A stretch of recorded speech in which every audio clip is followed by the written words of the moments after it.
C'est tous les jours de manche. Bonjour. Rebonjour Arnaud. Arnaud qui nous rejoint pour féliciter l'actualité.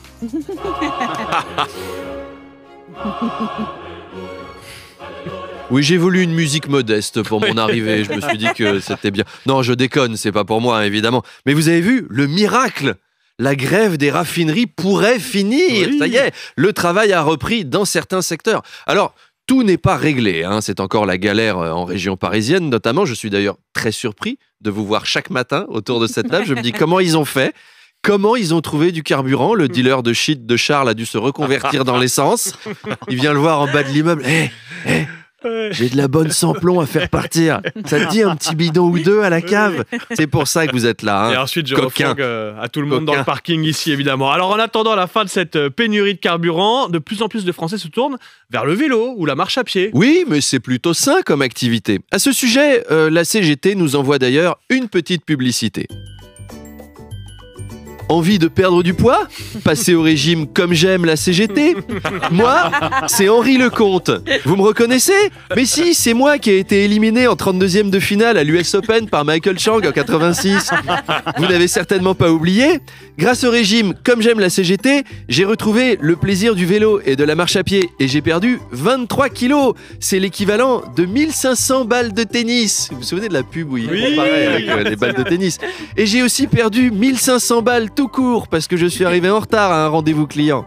Grâce au régime comme j'aime la CGT, je marche 4 heures par jour, je fais du vélo et je respire à plein poumon les particules fines de tout Paris et je me porte mieux que jamais. Inutile de faire le plein. D'ailleurs, en ce moment, les tarifs, c'est du racket. Et vous le savez, tout ce qui est racket, ça a jamais été mon truc. Donc, merci, comme j'aime la CGT. Tiens, à propos de transport, c'est un certain Jean Castex qui devrait prendre la tête de la RATP. Comme quoi, Emmanuel Macron fait quelque chose pour le retour à l'emploi des seniors. Et ça, c'est quand même bien.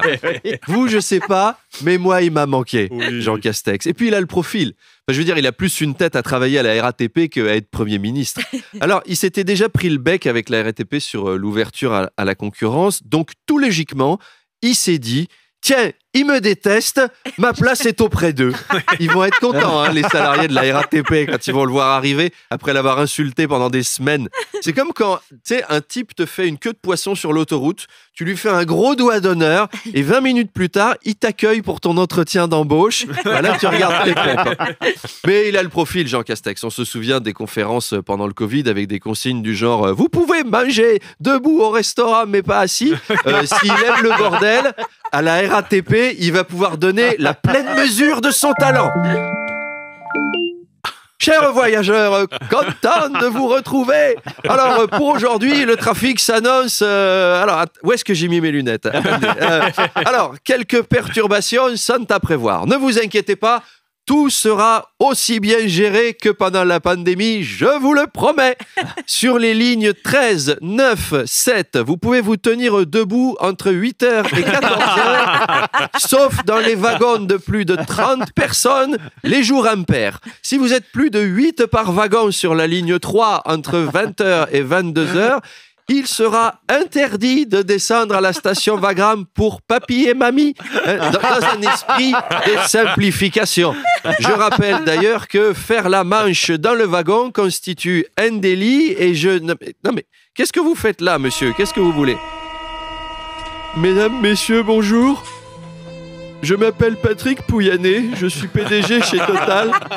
Je ne suis pas un voleur, je ne suis pas un délinquant. Je ne me suis pas augmenté de 52% car, à la suite d'un aléa professionnel, j'avais gagné 30% de moins que d'habitude en 2020.